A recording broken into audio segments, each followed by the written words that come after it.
I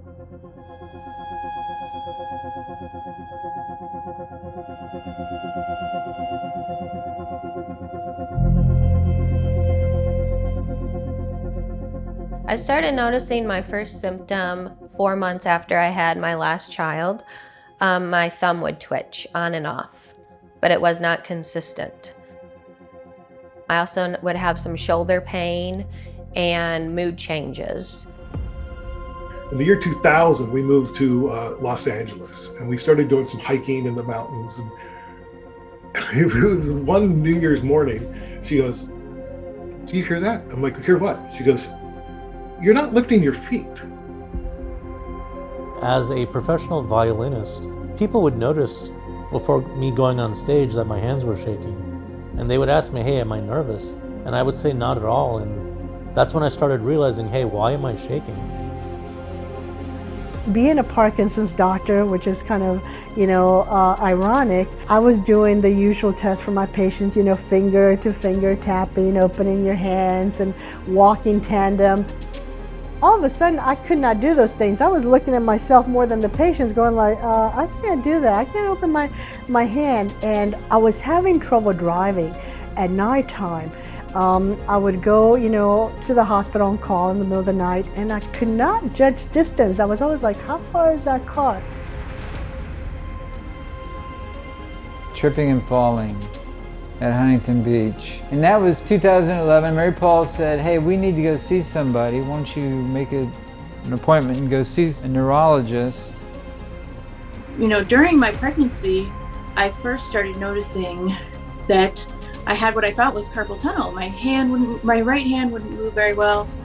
The first day of my ski lesson, I had like a tremor in my hand, but at first I thought it was nerves. I started to get a bit worried, so I went to see the doctor, and the doctor told me, "Don't worry about it. It's just essential tremors. You have nothing to worry about." He was wrong. And I demonstrated the finger tapping, and he looked very alarmed. I was working in the ER, mostly nights, and I noticed that my foot was either dragging or I would be tripping over it. She said, "Maria, this is in your brain, but not like you think. You have Parkinson's." After 5 minutes, I'm not joking, after 5 minutes, this guy told me I had Parkinson's disease, one of the worst prognoses I could ever get, and I got it in 5 minutes. Not even a blood sample was taken. As I was sitting in the waiting room, there was a poster on how to determine if someone has Parkinson's. And I went down that, and 6 out of 8 I had already, and the other ones were soon to come. The doctor came in and said, "How can I help you?" I said, "I have Parkinson's." I was diagnosed at 20 years old.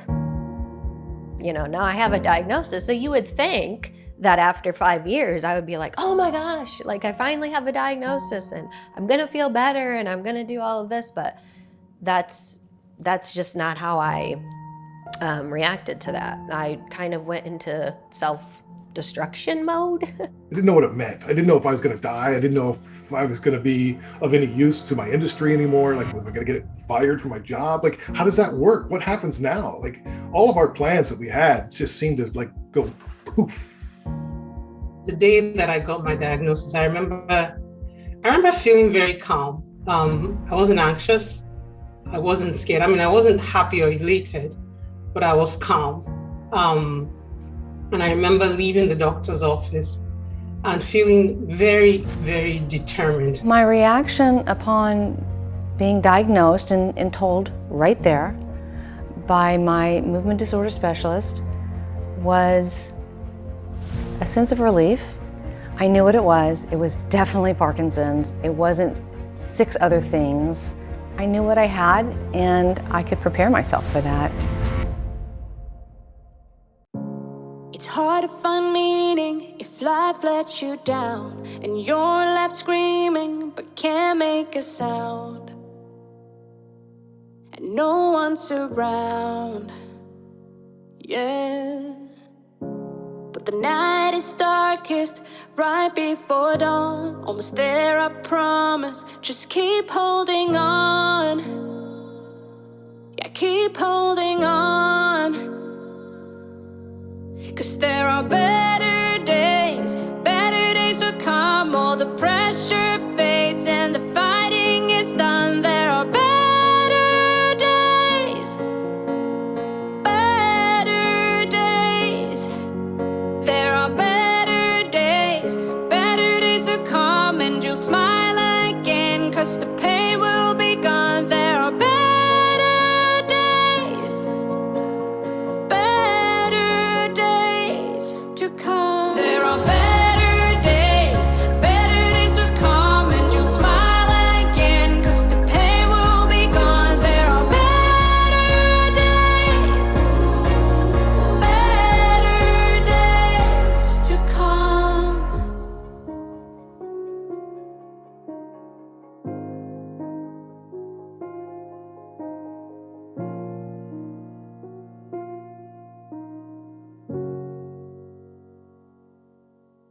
What is Parkinson's disease? Well, that's a question that can be answered in a variety of ways.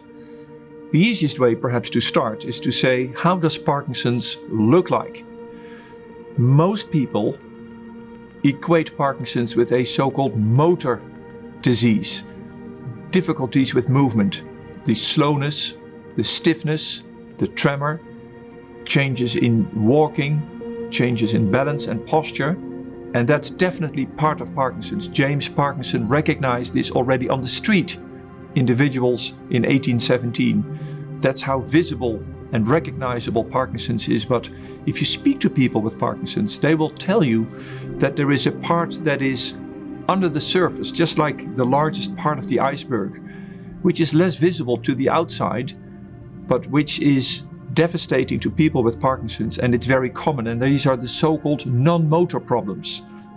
Changes in mood, depression, slowness in thinking, difficulties planning, urinary incontinence, slowed bowel movements, disturbed sleep, inability to smell well, and the list goes on and on. So Parkinson's is a very complex, multifaceted disease, and because it is so complex, it is also a devastating disease. In the brain, most people equate Parkinson's with a lesion in the so-called substantia nigra, the black matter. If you visualize the brain as a mushroom, in the stem of the mushroom, in the top is an area called the substantia nigra. It creates dopamine. Those cells die off at an accelerated pace, causing a lack of dopamine in the brain. And indeed, a lack of dopamine is causing many, although not all of the symptoms of Parkinson's disease. If you look at people with Parkinson's and you look at the pathology in their bodies, the disease is in fact a multi-system disorder. For many people, the disease starts in the gut. The nervous system in the gut is affected. And if you look at the later stages of Parkinson's, you will see that changes are happening also in other parts of the brain. These other parts are also called non-dopaminergic lesions, which explains why medication that is aimed at correcting the lack of dopamine is only partially effective, because the lesions in the brain extend well beyond areas that are mediated via dopamine. So what can we do about this? Well, first of all, we need to create a healthier living environment. Get rid of toxic pesticides and other suspicious chemicals. Protect farmers from exposure. Protect those living in the vicinity of farmland from exposure. Washing your vegetables and fruit very carefully. Resort to biological alternatives if possible. Eat biological if you can afford it. Mediterranean diet's the best diet. Sleep, get plenty of sleep. Don't wake up to an alarm. Wake up whenever you want to wake up. For me, that's 5:30. We know that certain habits are associated with a lower risk of developing Parkinson's. Regular exercise, drinking a few cups of coffee, avoiding excessive dairy intake are measures that you can take yourself today in the hope of lowering the risk of developing Parkinson's disease. And at the same time, the reality is that there are currently some 10 million people affected by this debilitating disease across the globe. Parkinson's is the world's fastest growing brain disease. We need to better understand what its causes are so we can prevent it. Numerous environmental factors have been tied to the condition, including certain pesticides, many of which are nerve toxins. For those who already have Parkinson's disease, whether you're one of the 1.2 million Americans with the disease or the up to 10 million people worldwide with the disease, most effective medication for Parkinson's disease is now over 50 years old. Develop better symptomatic treatments, multidisciplinary care, better access to care. Hopefully one day we will develop medications that can slow down or stop the progression of Parkinson's, and who knows, ultimately the dream of everyone, a cure. We still ask our patients to travel to clinics to come and see us, but we should turn things around. We should maybe not physically travel to these people's homes, but through telemedicine, video conferencing, or maybe even a simple telephone call, we can go into the patients' houses. We need to bring care to patients instead of always asking patients to come receive care on our terms. Avoid unnecessary travel and see people in their own living environment where Parkinson's matters most to them. And by taking those measures, a better environment, preventive measures, a healthier lifestyle, and better care, I think we can all work together to create a better future for all those people living with Parkinson's disease. 2 centuries of Parkinson's disease is enough. 1.2 million Americans with the disease is too many. 10 million people around the world with Parkinson's disease is way too many. 200 people being diagnosed with the condition in the United States today is too many. 100 dying with the condition today is too many. We need to change the course of Parkinson's disease. We've changed the course of other diseases in the past. In the 1980s, a group of activists who were largely shunned formed an organization called ACT UP, and they said that silence equals death for people with HIV. And in just 16 years, they took a uniformly rapidly fatal disease and made it a chronic condition associated with a near normal life expectancy. The challenge to us as a community is to take action to 1, prevent Parkinson's disease, 2, care for everyone that's affected by the disease, and 3, treat the disease with novel and effective treatments to reduce the burden on those who already have the disease.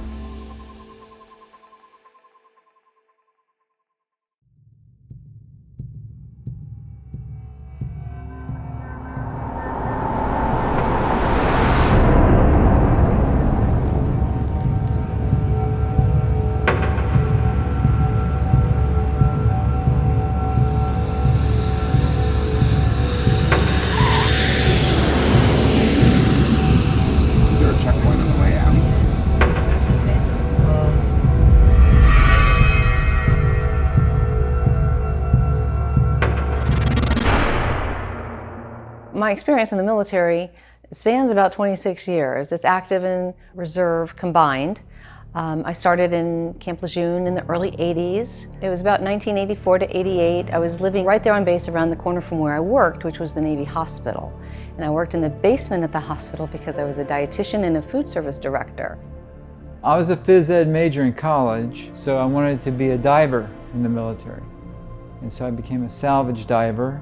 I was a salvage diver for about 16 years. And then I went into ordnance logistics, or ammunition, bullets, all the way up to smart weapons. I got in air traffic back in 1979. I checked out on radar. 2 weeks later was the strike in 1981. Well, we all got fired. So I looked into taking the postal test. Living on Camp Lejeune on the base was wonderful. I worked there, I lived there, I had my first child there, and it's no surprise that I lived in an area called Paradise Point. It was beautiful. We had a golf course there. I could jog at lunchtime, for instance, and jog home or go to the dock, and at the time I would swim. It's a community. It's a nice little, like Beaver Cleaver back in the 50s, 60s American dream lifestyle. The Agency for Toxic Substances and Disease Registry estimates as many as 1 million military and civilian staff and their families might have been exposed to the contaminated drinking water. When I was in Lejeune the first time in the late 80s, there was a problem with the water, but I was oblivious to it, quite frankly. I was new and young into the military. I was drinking the water. I was working in a place where I was drinking the water all day, bathing in it, swimming in it. The Gulf War was, the first Gulf War was the war I was in. Doing salvage work in a harbor where we were covered with the smoke from the burning oil rigs. It would not turn morning until 10 o'clock. While working and living in Erie, Pennsylvania, we had used a lawn service company. ChemLawn was the name of the company, and like my wife says, you'd think by the name we would have recognized that we probably shouldn't be using this. In 2017, I had some cognitive issues. I wasn't able to stay on task and finish sentences sometimes, and I was distraught, I was nervous. Loss of hearing, loss of smell, all these things, constipation. All little things just started cropping up here and there. I had mentioned to my wife that, it seems like I have to give my left arm an additional command to when I'm reaching for something. My wife said, time out. Let's go over every small detail that seems to be coming to your mind. And that's when the neurologist said, hey, after 5 minutes, I'm not joking, after 5 minutes, this guy told me I had Parkinson's disease. One of the worst prognoses I could ever get. And I got it in 5 minutes. Not even a blood sample was taken. By the time I saw a neurologist, I was diagnosed very quickly. And said, I believe you have Parkinson's disease. Find out years later that one of the chemicals they use in lawn treatment triggers Parkinson's disease. My exposure was constant. It was difficult to ascertain as to whether it was doing anything to my body, but I think it did. In fact, I know it did. I learned that the Campbellian waters contained TCE, which most likely contributed to my Parkinson's diagnosis. Dr. Ray Dorsey, a neurologist and co-author of the book Ending Parkinson's Disease, says TCE, one of the chemicals found in the water at Camp Lejeune, is known to cause health problems. And TCE increases your risk of Parkinson's disease by 500%, contaminates up to 30% of groundwater in the United States, and we think it's a major contributor to the rise of Parkinson's. And the Marines knew about it, and they didn't do anything. They covered up the contamination that was affecting their own members of their own community for uncertain reasons. And upon that realization, I was in disbelief, you know? I started to cry. All I saw was my future in a wheelchair, slumped over, drooling, with my wife pushing me. This was the worst possible card I could have been dealt, is what Jim said. I could already see my future crumble, see myself being pushed around in a wheelchair by my wife, drooling. Mr. Geiser suggested that pesticides may have played a role in why he has Parkinson's disease. We need to develop assays or means for testing to see if that's indeed the case, and then 2, to take action to prevent people from ever developing this disease. I think it's highly important to reduce the amount of chemicals that are in our environment and the use of those chemicals. We, with the disease, need to make our voices heard, just like with Mothers Against Drunk Driving, or those that had HIV or breast cancer, for instance. And I would encourage anyone in the community to make sure that their legislatures, their elected officials know that this is not right. This is not okay to use these products anymore. People are suffering. So I think that we need to get a grassroots approach and follow the steps to make sure that our voices are heard so we can change the tide against Parkinson's. Veterans like Captain Lindbergh are at increased risk for developing Parkinson's disease, and they're at increased risk for at least 3 reasons. The first is that many, including the late General Colin Powell, were exposed to pesticides like Agent Orange that increase their risk for Parkinson's disease. The second is that many veterans are exposed to chemicals like trichloroethylene. Trichloroethylene, or TCE, was a widely used degreasing agent by the military and a wide range of civilian occupations as well. And the third reason veterans are at increased risk for Parkinson's disease is that they're more susceptible to head trauma. I think about 8 million veterans have experienced a traumatic brain injury, and these traumatic brain injuries increase the individual's risk for Parkinson's disease. The story of Jim and Mary Paul is clear. This disease doesn't just hit the affected individual, it affects everyone around you, your spouse, your friends, your family, your children. We do not sleep in the same room for 2 reasons. About 3 years ago, Jim was not sleeping well. He was not being honest with me in that he was starting to hallucinate. And if you're sleeping with someone that has Parkinson's and they're hallucinating, you get kicked and punched. I was afraid to sleep in the same room with him because during the hallucinations, he did not know who I was. So it was just a terrifying experience to go through because you know it's not him, it's the Parkinson's. But it's a good thing I'm brave. It takes brave people to deal with Parkinson's. And these same near ones can play a crucial role in the overall management of Parkinson's. Jim literally says, without Mary Paul, I know I would be in a psychiatric ward.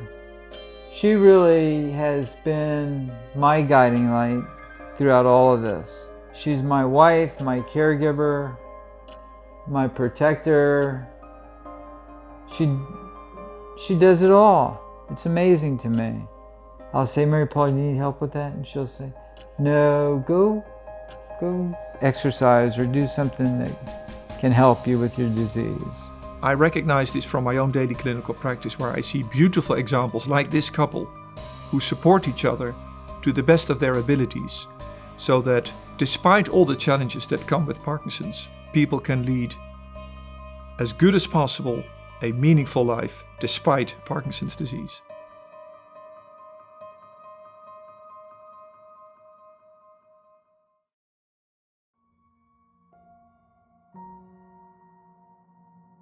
I lost the ability to braid my daughter's afro coily kinky hair.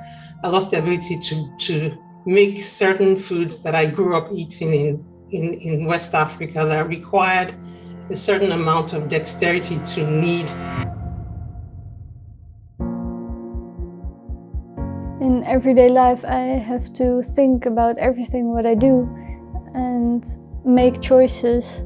Like if I go for a walk, I have to do that before I have an appointment for something, because after I will be very tired, so I can't do that anymore. So the whole time I have to think and make choices like this or that.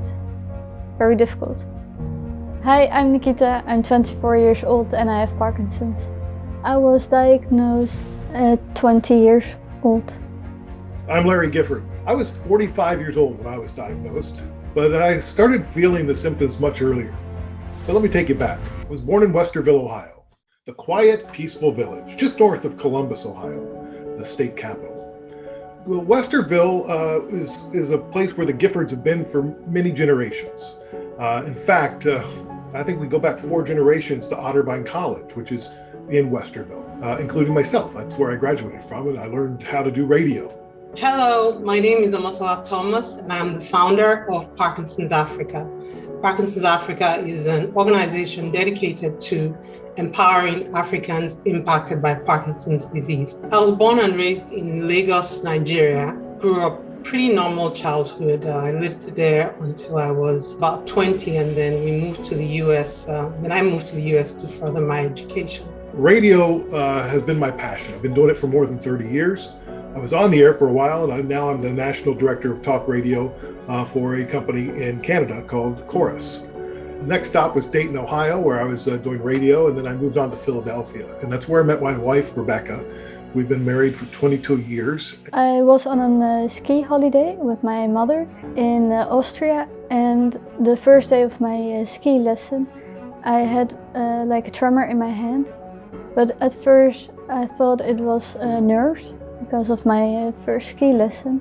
In, I think, 2009, 2010, I was 29 years old, and we were living in the US at the time, my husband, myself. It was a slight twitch in the forefinger on my right hand, and I thought it was just due to stress. I didn't pay too much attention to it.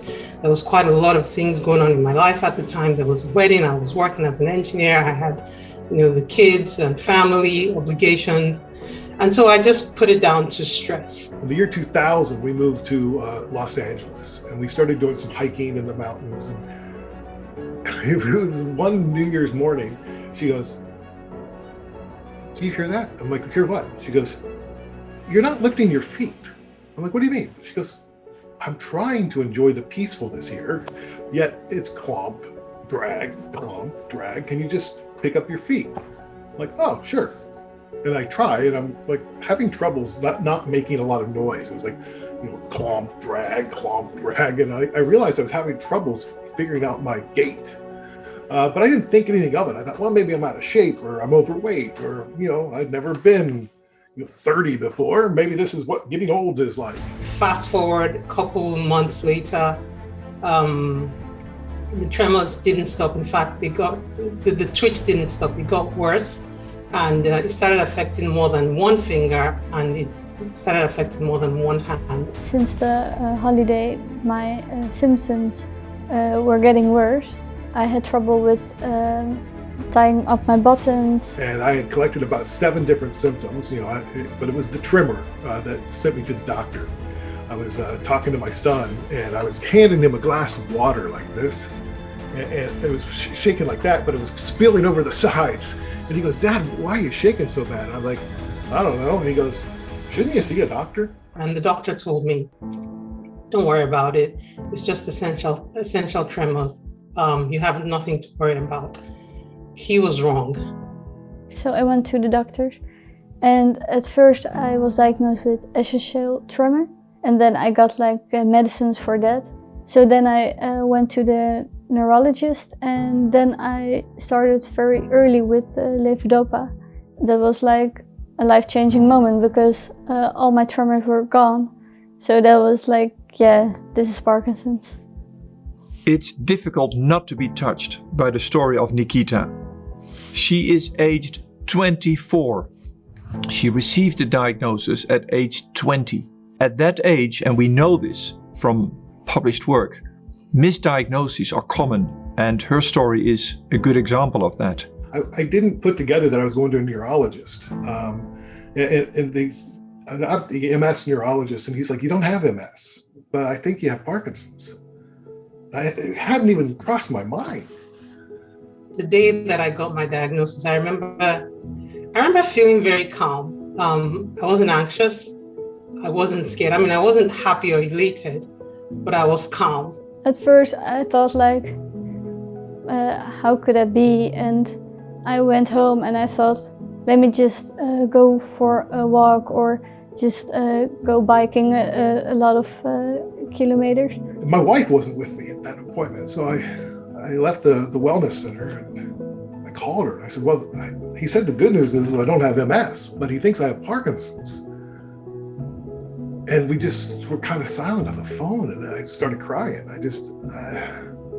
didn't know what it meant. I didn't know if I was going to die. I didn't know if I was going to be of any use to my industry anymore. Like, was I going to get fired from my job? Like, how does that work? What happens now? Like, all of our plans that we had just seemed to go poof. I mean, it took the air out of not just the room, it took the air out of my world. And I remember leaving the doctor's office and feeling very, very determined. I think that's the word. I felt determined. I felt like silence, being silent about Parkinson's, I felt like silence equaled subjugation. I didn't want that. And so I decided to put myself out there, reach out to other people with Parkinson's, volunteer for Parkinson's. When she heard the diagnosis, she must have been devastated, but at the same time, you can hear in her words that there was a sense of relief. Because now she knew the name of the beast, so she could start the fight with the beast.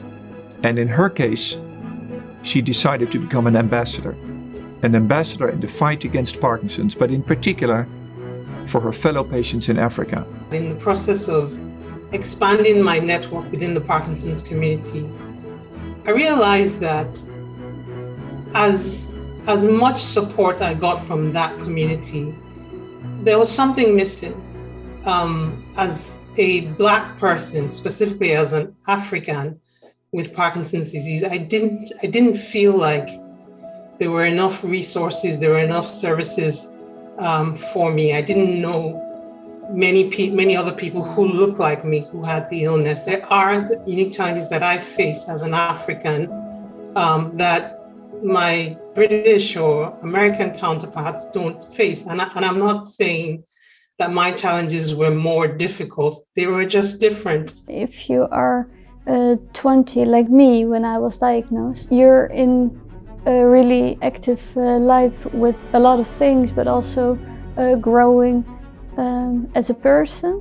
And if you are a bit older, you already had a lot of things done in life, working and stuff. And at 20, you're just at the beginning of being an adult and discovering the world. A diagnosis of Parkinson's at such a young age interferes with your future, with your perspectives. I'm currently not working anymore because of the Parkinson's. I had many friends, and I went to school and did a lot of sports. I really love to dance and hockey, so I was very active. And what Nikita is describing so wonderfully is how she still needs to grow as a person. You are not ready as a 21-year-old. I'm not saying that a 60 or a 70-year-old is ready, but if you're 20, you still need to develop and mature as a person. And now you've got this diagnosis of Parkinson's. It's important to realize that Parkinson's is not a disease of elderly people. I really want to change the fact of Parkinson's is an old people disease, and that's what I really want to change, and that's where my energy goes to. So yeah, that's my new goal in life since I have Parkinson's. I'm listening to some podcasts, and I'm listening to the Michael J. Fox Foundation podcast, and I hear this voice, and it's Ray Dorsey, Dr. Ray Dorsey from Rochester. I'll never forget it. And he's like, listen, if people with Parkinson's don't start sharing their stories, we will never raise enough attention to raise enough money to do enough research to do anything with Parkinson's, let alone cure it. And I thought, oh my God, there it is. I'm a storyteller. I've been a storyteller all my life. Here I am in Canada with a national platform. We've got radio stations, TV stations, websites, and I'm sitting here sulking. How can I expect anybody else to tell their story if I'm not willing to tell mine? So I felt like there was a void in the community for Africans impacted by Parkinson's disease. And I remember feeling really, really, really lonely. Growing up in Nigeria, we didn't talk about anxiety and depression. Basically, if you had a roof over your head, you had food, you had water, you should be happy, So here I was going through depression, not understanding what was going on, feeling frustrated, not really being able to articulate and explain myself to my family. Now imagine if you live in a continent where having a roof over your head, having clean water to drink, should be enough to make you thankful.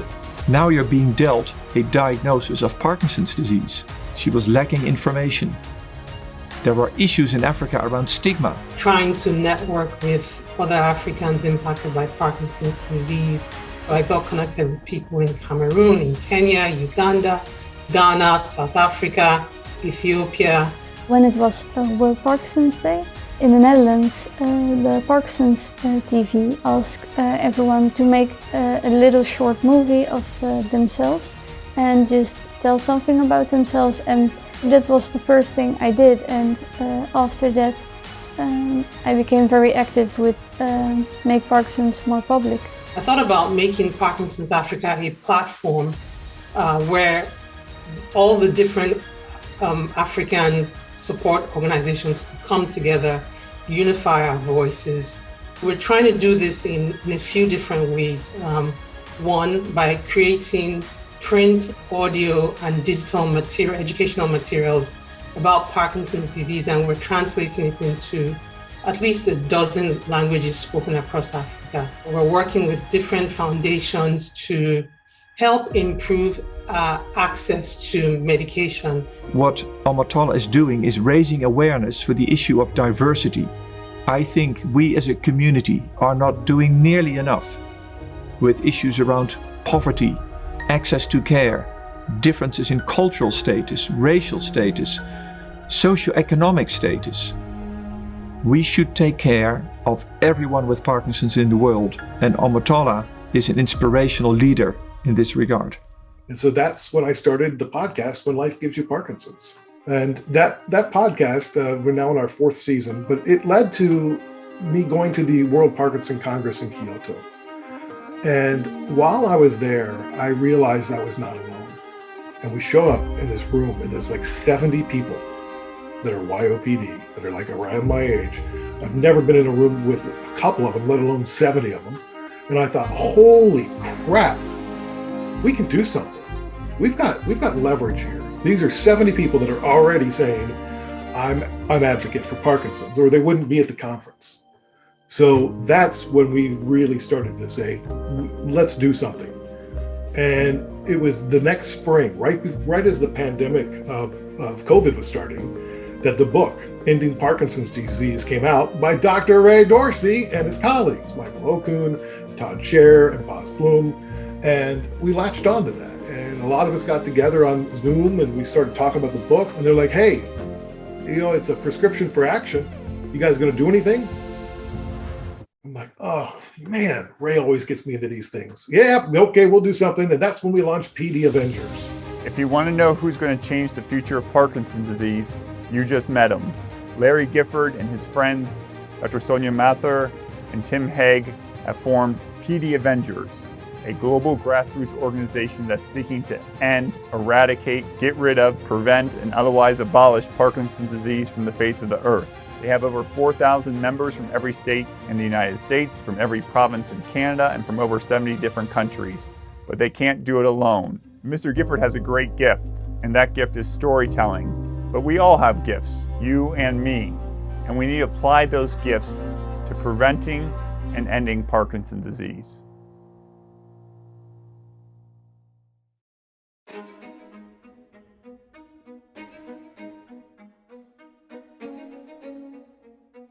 When I was studying biology, neurobiology at Penn, one of the doctors there had an interest and passion for Parkinson's. And that started me really getting, excited about the brain and Parkinson's and doing surgery. So right then and there, I was a sophomore. I told Mom, I'm going to be a doctor.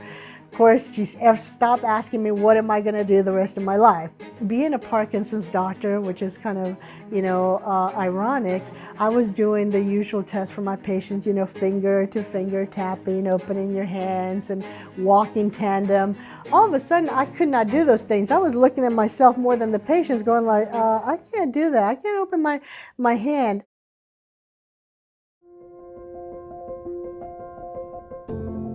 I'm very, very fortunate where I live. We're right on the shores of Owasco Lake. We have walking paths over at the park. It's inspiring because you're not on the streets. You're not getting the carbon monoxide from the cars going by. And it's quiet and it's serene. I grew up in Jamestown, New York. I lived there all the way until I was 26 years old, and I was very family oriented. I grew up in a big Italian family, a lot of Sunday dinners together as a family. I was very involved in my church. I was very involved in my community. Went to college at St. Bonaventure University, master's degree in education and special education and literacy. Outside, we have a patio and we have a backyard with a swing set, and I like to spend a lot of time out there. I'll read my books out there and drink my coffee and just a little self-care time out there. The kids are running around and playing. My grandmother, who lived in Mexico, she fell and broke her ankle, and so she came to the States to see us, and one look at her and I knew she had Parkinson's. That's why she had fallen and broken her ankle, because she was freezing and shuffling. And so that started a whole personal journey for me with Parkinson's. Dr. De Leon is a gift to the Parkinson's community. She gives us a valuable perspective on what it's like to have Parkinson's disease as a woman and as a physician. Even though she's a neurologist and trained at one of the top training programs in the entire world at Queen Square in England, she developed Parkinson's disease herself.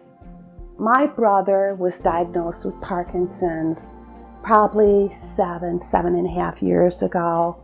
One time when he was coming into my mother's through the garage, for some reason he missed a step and he ended up on his back, flat on his back. He was going to the VA and they were saying that you're just old, there's nothing wrong with you, you don't have any issues that your family says you do, you are just getting old. And we made him stay here and go to the doctor and find out if it was Parkinson's or not. And of course, it ended up being true that he was being diagnosed with Parkinson's. With Ms. Allen, she had the role of a caregiver. She cared for her brother who had Parkinson's disease. She, like 35 million Americans, care for an adult. And the number one reason for caregivers in the United States is neurological disorders like Parkinson's and Alzheimer's. I started noticing my first symptom 4 months after I had my last child. My thumb would twitch on and off, but it was not consistent. I also would have some shoulder pain and mood changes. I was noticing in the car 2 different minor little collisions in the car because I could not brake. I was working in the ER, mostly nights, and I noticed that my foot was either dragging or I would be tripping over it. And I thought, what the heck is going on? And I thought I cleared the curb, and I didn't. And my foot went right into the curb, and I fell flat on my face. And I know that I picked up my foot, and I don't know why I didn't. And then I became very lightheaded and dizzy one day in church. And I had those episodes kind of on and off throughout the 6 months, different lightheadedness, the tremoring, didn't know it was a tremor at the time. The radiologist at the ER had told me that I had a cyst in my brain that he thought was potentially causing a simple partial seizure. So I was able to get right in with my internal medicine. He says, I'm pretty sure you have Parkinson's. So I was petrified I was going to start going as bad as my brother, as quickly as my brother did. She got sick herself, so we should be very mindful that care partners, caregivers have their own health needs and their own personal needs, and sometimes by their mere act of caring for people, they might even be at higher risk for becoming sick themselves because of one, shared genetics, and two, shared environmental factors. So finally, after 2 years of going to every doctor imaginable, Dr. Shees, who was my really good friend and who's also was my mentor, she said, Maria, this is in your brain, but not like you think. You have Parkinson's. And I was like, thank God, I still know my neurology. I knew something was wrong with me. I'm not crazy. But then was like, you know, what about the pain and what about the vision? I started noticing that the medicines made my cycle worse. And then in turn, my cycle made my symptoms worse. So I started asking other women, you know, that were still young and were still having cycles, you know, do you notice anything? So that's what started me wanting to write about women. And I wrote about the Parkinsons Diva, and that's the book that started this whole movement of women in PD. I didn't know what to call it, and my friends, some of my patients, and some of my patients' friends always used to call me a diva. And so, you know, I told my husband, I said, oh, you know, maybe I should call it a diva. And he's like, yeah, the Parkinson's Diva. I'm like, no, people are going to think that's so frivolous. And then I started thinking, and I saw this, this definition of a diva that said that doing extraordinary things with the normal capabilities, you know. And so I thought, yes, those Parkinson's patients, you know, they're doing extraordinary things with the limited capabilities they have. But with Parkinson's, what do? We always ask people to speak loud, to do big movements. So, you know, divas are loud and not really in an obnoxious way, but, you know, kind of we want them to be big and grand. And so that's kind of why I chose the name of the book. A wonderful guide to women with Parkinson's disease called the Parkinsons Diva.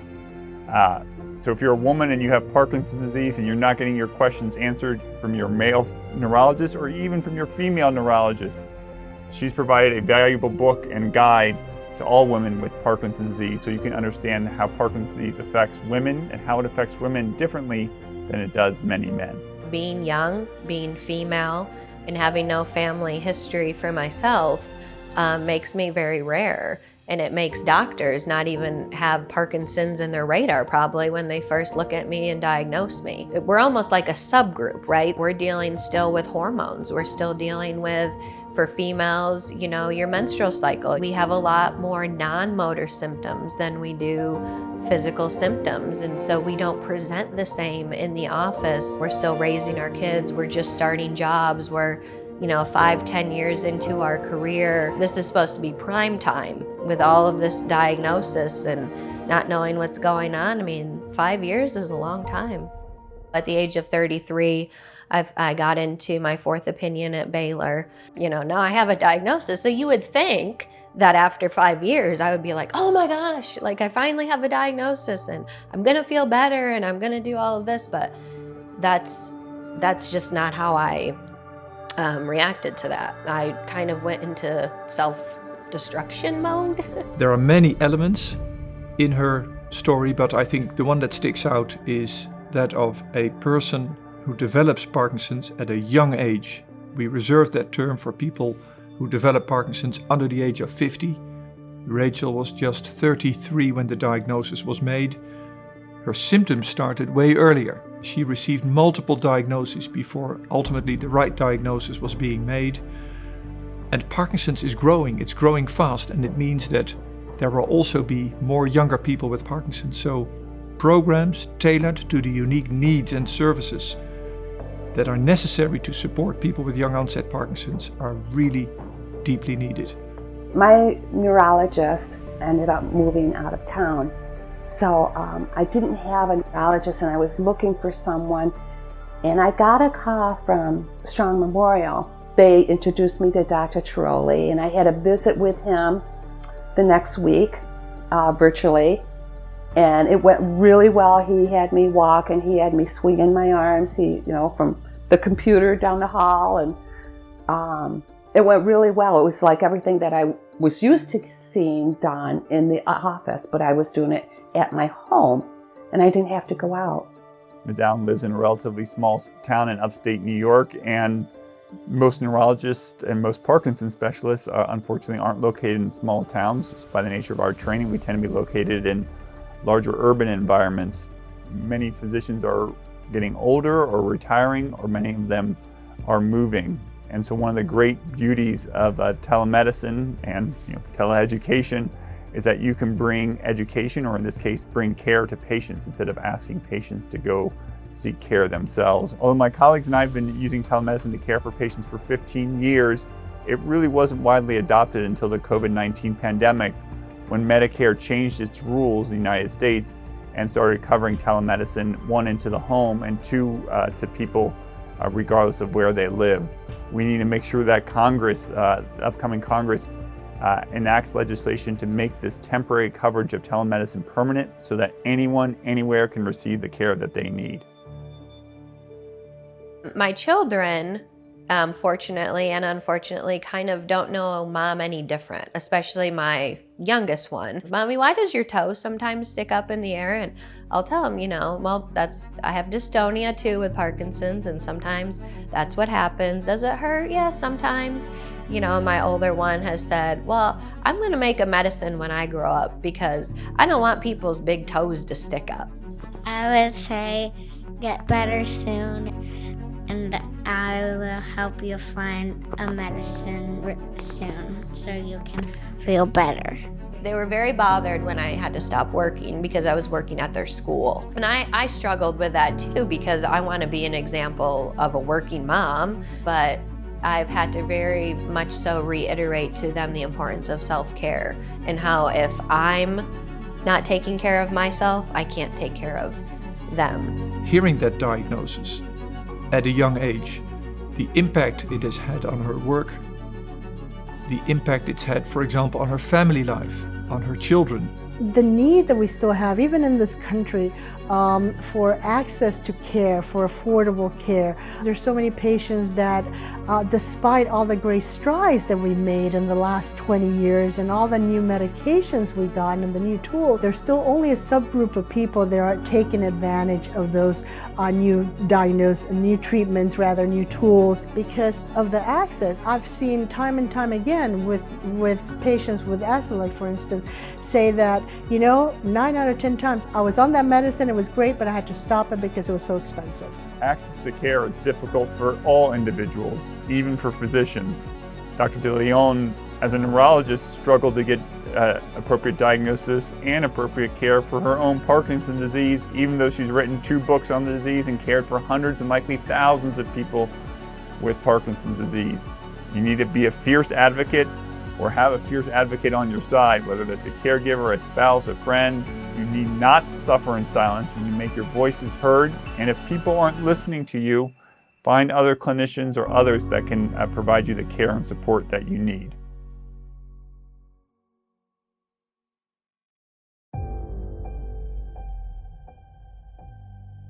In terms of me being at a disadvantage with Parkinson's, to be able to play at competitions where I'm playing against healthy, able-bodied athletes, half my age and 10 times my speed, much faster, how do I deal with that and not get discouraged? Well, it's the realization that I'm not playing to win. I'm not playing to lose. Because the moment I step up to that table, I have already won. Hi, I'm Becca Miller. I'm an associate professor at the Yale University School of Medicine in the Department of Psychiatry. I'm a single mom with a 9-year-old daughter, and I live in New Haven, Connecticut. My life was pretty normal, average suburban life until second grade when my dad switched jobs and started working for Chase Manhattan Bank and moved our family to Liberia, West Africa for 1.5 years. And that really gave me a much different perspective on the world that we live in after getting back. I went through high school and ended up going to Oberlin College for my first year. While I was there, first it started developing some psychiatric problems, then transferred to Barnard College. And really that developed my interest in psychology. I really wanted to understand what had happened to me and to try and help other people. My experience in the military started, I went to the Naval Academy. Then I graduated from the Naval Academy, I went into submarines. Weapons officer, went through a patrol, and then 2 years in the shipyard. I was in charge of the shipyard interface, management operations center, where things that needed to be done with the ship came to me, and I worked with the shipyard to schedule it. My name is Naveen Pkumar. I was born with a very rare heart condition that has resulted in many open heart surgeries, mechanical heart and pacemaker. I am a movie actor who has acted in several movies as well as served as an executive producer. I am nicknamed the Bionic Man in the table tennis world because of my mechanical and electronic implants. I went to graduate school at LIU Brooklyn and was working on my clinical psychology PhD. During that time, I had been dating, I had been looking for a partner, and had never managed to find someone that I really wanted to have a relationship with. But I knew that I really wanted kids. So when I was 37, I decided to start trying to have a kid on my own with the donor, and finally got pregnant at 38. I was very lucky, and was super excited to be pregnant with a beautiful little girl. When I think back to the early symptoms, when I was in the occupational medicine business, of course, we had doctors. I had a slight tremor in my thumb, and it was actually, if I put my left thumb in a certain angle, there's a tremor, and otherwise there was nothing. And I showed him, and he explained essential tremors, and he mentioned Parkinson, but it was a very casual conversation. Then as I retired, I noticed enough, and my wife noticed enough of degradation, balance. As a professional violinist, people would notice before me going on stage that my hands were shaking, and they would ask me, hey, am I nervous? And I would say not at all, and that's when I started realizing, hey, why am I shaking? During my pregnancy, I first started noticing that I had what I thought was carpal tunnel. My right hand wouldn't move very well. Being a psychologist, I of course attributed it to maybe I had conflicts about taking care of my daughter. I wasn't sure because I went to lift her up and I was like, why isn't my hand moving? I went to my psychiatrist, who I had been working with for a number of years. He knew me very well. I said, yeah, they did these tests and I demonstrated the finger tapping, and he looked very alarmed. And I was like, that's not good. Why does he look so alarmed? In the exam room waiting for the doctor, there was a poster on how to determine if someone has Parkinson's. And I went down that, and 6 out of 8 I had already, and the other ones were soon to come. I knew my family has a history of what they call benign essential tremors, but usually at that time it was known that you either had one or the other. You either had benign essential tremors or Parkinson's, but not both. And so I went and I actually Googled all my symptoms, and all that came up was Parkinson's disease. The doctor came in and said, how can I help you? I said, I have Parkinson's. And unfortunately, I was right. When I found this out in 2013 that I had Parkinson's, I was one of the anomalies that actually had both. So my right hand had Parkinson's, and you can see it's a resting tremor, meaning if I keep my hand still, it starts shaking. But the moment I move my hand, it goes away. The opposite of that is a movement tremor or an action tremor, where at rest, my left hand doesn't shake, but as I'm moving close, like slowly towards my nose here, that is called an essential tremor. So there's no medications really that will help much other than Inderol, a beta blocker that might help to some extent, but that didn't even help me. Whereas with Parkinson's, the Parkinson's medications do help Parkinson's quite a bit. You know, I was very depressed, as you can imagine one is, and when receiving a diagnosis like that, I was crying a lot, and my psychiatrist gave me some really good advice, which was basically like, your daughter doesn't know about this and she needs you to be her mom. That's your job right now, is to be her mom. And so I really focused on that, and that meaning and purpose in my life is really, I think, what pulled me through those early days when it was really just such devastating news to find out. After my self-diagnosis, my attempted diagnosis, the doctor confirmed the fact that it was Parkinson's. You know, I think the fact that I was reading the poster, it was much easier for me to accept, rather than the doctor, asking me questions. I realized that, what was about to be a central part of my life was Parkinson's, but, I was ready to do what needed to be done. Tom essentially made the diagnosis himself after reading about the symptoms. Tom learned about the importance of exercise himself. With very little research, it became apparent that exercise was important. My sister had told me that she had seen a news program with Leslie Stahl, whose husband had Parkinson's, and he was participating in rock steady boxing. And once I found out about that, I started to look for it. And I kid the rock steady people here that I was looking for them before they found me. Rock steady boxing was in Wilmington, and I was by myself for 3 or 4 weeks, and then they started adding people. General exercise, lifting weights. Nowadays, because I'm moving to my house and downsizing to an apartment as a result of my divorce, I am utilizing jugs of water and improvising. I've learned that it's very important to adapt. I don't want Parkinson's to beat me. I want to beat my Parkinson's. My neurologist who diagnosed me said, take charge of your disease. Don't let it take charge of you. And that was the best advice I've ever gotten. I'm not sure that I would have wanted to have been diagnosed earlier in my journey, just because I don't think that I would have had my daughter in that case if I had known that I had Parkinson's. Dr. Miller has some wonderful advice if you have Parkinson's disease. Gain control over Parkinson's so it doesn't control you. You can do this through at least 4 different ways. One is by learning as much as possible about the disease. Hopefully Parkinson's TV can help. 2, by exercising vigorously, ideally at least an hour a day if you can. A healthy diet, avoiding pesticides, and using filtered water.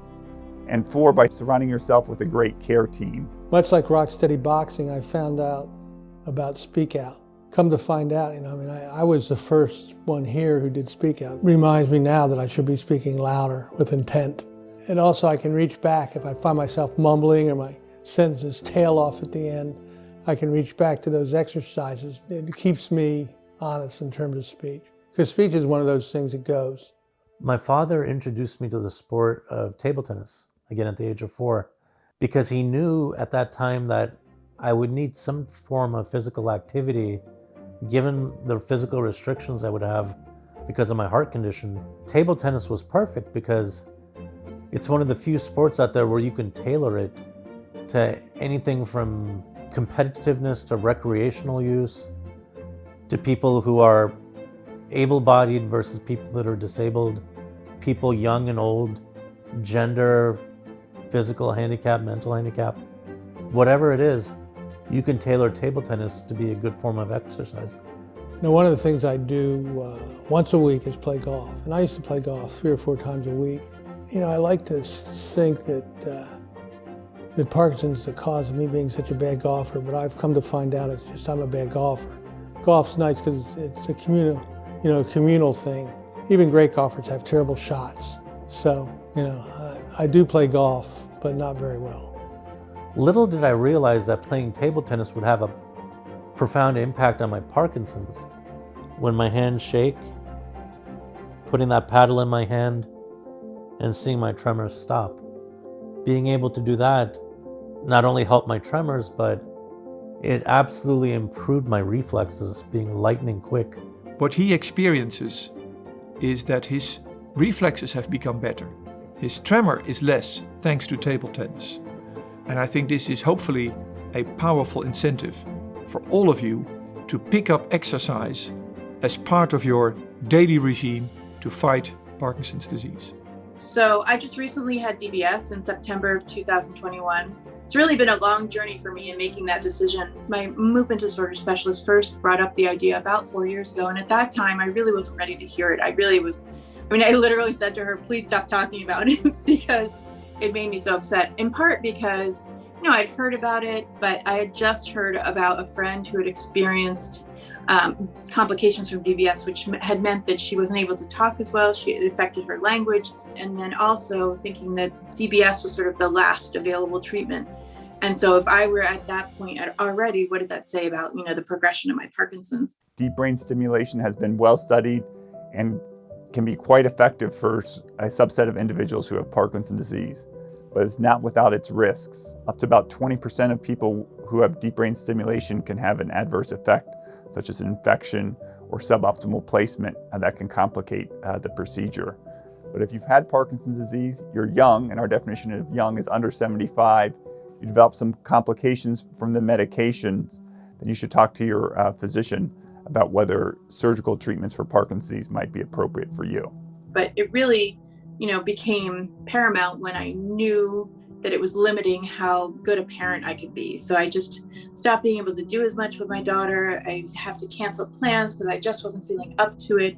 And I just felt like that was really the thing that pushed me over the edge, so to speak. So prior to DBS, I really felt such steep peaks and troughs in terms of my symptoms. It would be, a couple minutes, and then I felt like I would drop off into off time, or, I'd take my medication and then start becoming dyskinetic. So there was so much time where I was either waiting to come back on or waiting for the dyskinesia to stop. I'm still in the process of adjusting and turning up the stimulation to find the best possible effect and try and decrease some of my medications. But already I just feel that it's much more even. There's much more predictability in terms of how I'm going to be doing. There isn't this steep drop off, and I just have more confidence that if I make plans, I'll actually be able to follow through on them. I can tell you that exercise is important and critical, but I can't make you exercise. I didn't need to be told because, you might have an innate sense that exercise is going to help, but once you start exercising, it helps. Discovering the importance of rock-steady boxing, the importance of golf. He also discovered the importance of allied health. In this case, the speak out therapy to treat the dysarthria, the speaking problems of people with Parkinson's disease. And I think Tom's example is illustrative that people with Parkinson's should know as much as possible about Parkinson's, about the treatment, so that you can support yourself and your near ones to the best of your abilities. And Tom, I think, is an exemplary person in that regard. Normally, Parkinson's, you would think that would end sports careers. I know other athletes with Parkinson's where that was the case, it ended their sports career. But guess what? I never got that memo. My athletic career began only after Parkinson's. To be a table tennis athlete representing our country, being the first ever medalist at the US Open for Parkinson's disease. I have always been impressed how people with Parkinson's, after they heard those dreadful words, "You've got Parkinson's," fight back and bounce back up. That goes to saying a lot that the power of the human spirit is such that even somebody like me with a history of heart and Parkinson's, we can still achieve our dreams.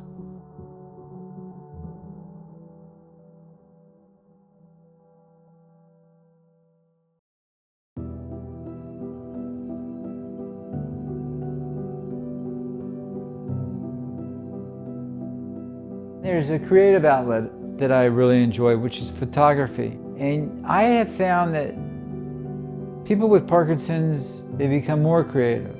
I capture nature in my photography. Macro photography, I really enjoy macro. And flowers. Flowers are alive. They've got energy to them. There's a vibration to them. And they're beautiful. Just like people with Parkinson's. Find your passion. You know my passions. I've explained those. Everybody has a different passion. You know, it might be playing with your grandchildren on the floor and being able to get back up. It's normal to think that, oh my God, this is the end of the world. This is over, my life is over. Newsflash, it is not over. As long as you continue to breathe, as long as you continue to have that heartbeat, this is only the beginning. Yes, it may be a tougher beginning, but it's a chance to still experience life and to adapt, to show yourself, to show the world that you are much stronger than you realize. Advocate for yourself. Know that if you feel something's not right, that something needs to be addressed, that you find that answer and find the person that listens to you. You need not suffer in silence. You need to make your voices heard. And if people aren't listening to you, find other clinicians or others that can provide you the care and support that you need. I would definitely encourage anybody who's young, who's experiencing any type of any symptom, to be very diligent, be very aggressive with, your documenting your symptoms. Put on your armor, go in, tell the doctor what's going on, and don't stop until you get an answer. If it is really Parkinson's, then search things about it and learn from other people and ask them about their experience. Help improve access to medication. Everything I possibly can learn or I can do, I do. Research trials critically depend on your volunteer time, on your participation. So this is an urgent call to all of you living with Parkinson's disease. Parkinson's, the book, Dr. Dorsey's book, is the first step in taking all those things, all the aspects of the disease and the causes, and putting them together in something that you can look at and say, holy cow. Listening to the voice of the person who has the lived experience with the illness is so important, and we learn new things all the time. We, with the disease, need to make our voices heard, just like with Mothers Against Drunk Driving or those that had HIV. In the fight against cancer, in the fight against heart disease. Everyone sees that as something that could possibly affect them. And so they want to fight that. They want to put their resources to it. And you have able-bodied people who are willing to do that. A fight against Parkinson's has to be a whole community that fights against it. Because I believe that people are unaware how close that disease is to knocking on their own door. It's interesting. I get a lot of people who approach me because I'm the president of the PD Avengers going, what can I do? And I turn it around on them and go, what can you do? What can you add to the community? How can you make a difference? Because we all can do it. We all have something. It doesn't matter what it is. How do you apply it? How do you make it matter? Do something. We need you.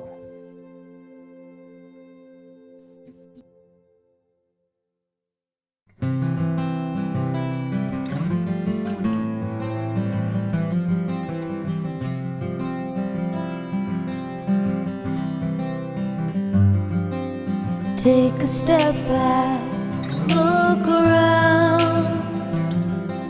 I'm going round in circles with my feet back on the ground.